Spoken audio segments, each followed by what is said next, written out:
Sisters and brothers, how good it is to be here.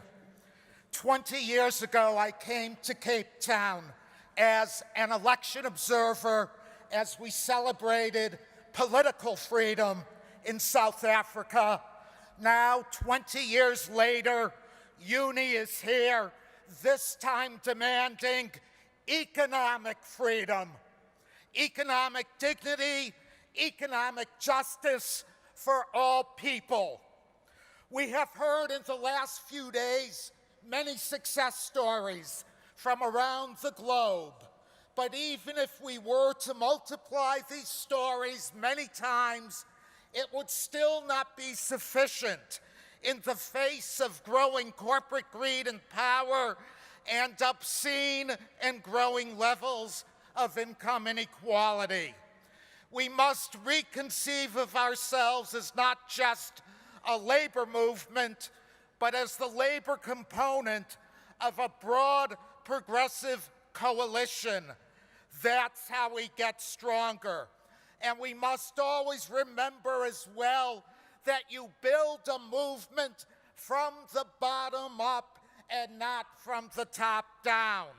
That is what my union is attempting to do successfully in New York City, where 2 years ago we launched a campaign to organize the city's car wash workers, the carwacheros. We joined together with two dynamic community organizations, and together we focus on union issues and housing issues and education issues and immigrants' rights. About 5,000 mostly immigrant workers are employed at 200 car washes in New York City. These are low-skilled jobs, and the worker status, their right to stay in our country, is often under threat. These workers have few options and little power. They live in the shadows.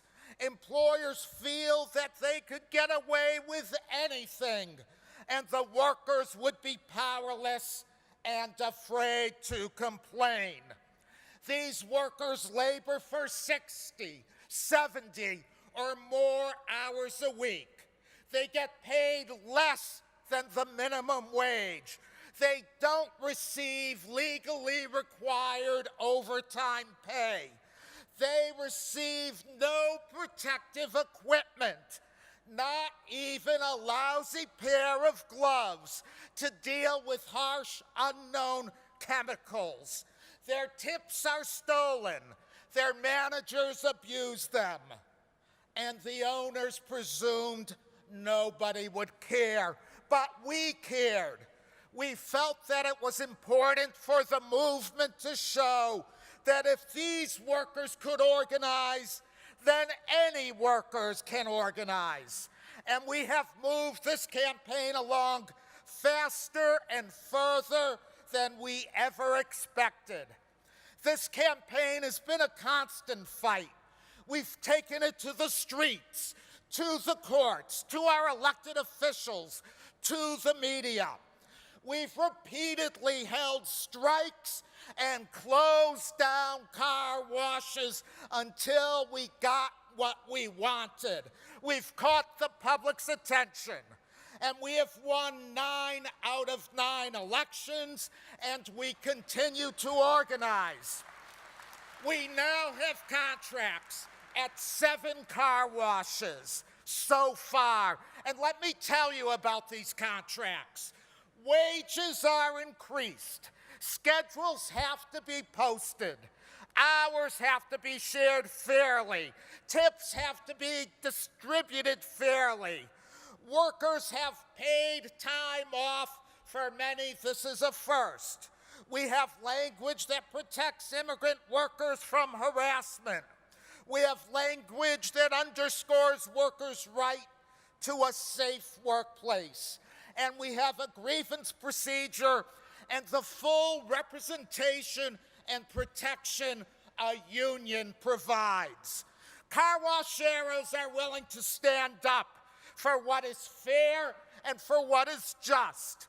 And the entire city of New York has stood up and taken notice. We have won lawsuits of millions of dollars for these exploited workers. Elected officials from the Attorney General of New York State to the Mayor of New York City asked to stand with them. The news media reports on them constantly. They are inspiring an entire city. For the RWDSU, the car wash campaign serves as a model for what might be possible. Through labor community partnerships, we have been able to achieve what we otherwise might not have been able to achieve alone. Together, we are making this happen. And through a union contract and an industry that many had formerly deemed impossible to organize, many in the car wash industry have seen their lives change. If the car wash workers can organize, any workers can organize. Everybody, too, is entitled to economic freedom, economic dignity, economic justice. Si se puede. Si se puede. Amandla. Thank you. That's good.